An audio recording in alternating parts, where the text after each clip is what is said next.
আমরা আজকে চুয়াডাঙ্গা জেলার বিভিন্ন শিক্ষা প্রতিষ্ঠানের নবম শ্রেণীতে অধ্যয়নরত শিক্ষার্থী আজকে আমাদের এখানে চুয়াডাঙ্গা জেলার বিভিন্ন জেলার শিক্ষা প্রতিষ্ঠানের শিক্ষার্থীরা উপস্থিত হয়েছে।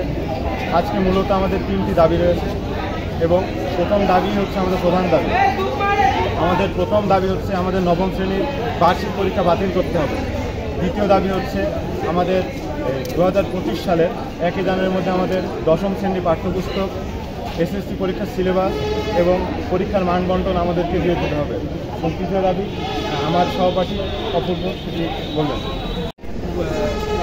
পয়লা জানুয়ারির পরে আমাদের আর কোনো নতুন সিলেবাস এবং নতুন বই বন্টন যাতে না করেন সেই ব্যবস্থা করতে হবে এবং পরীক্ষার সঠিক মান বন্টন করতে হবে। এই ছিল আমাদের পক্ষ থেকে তিনটা দাবি।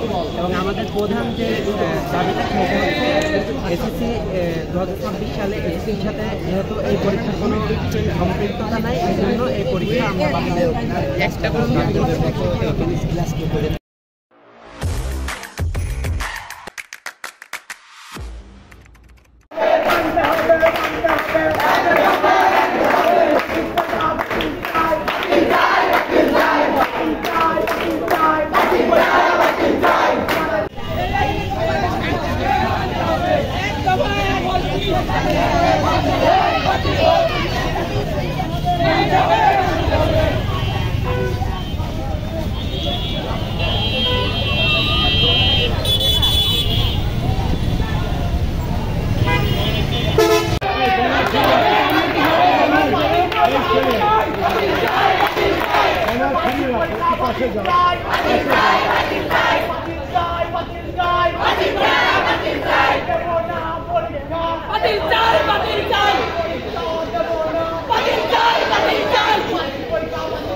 Bye.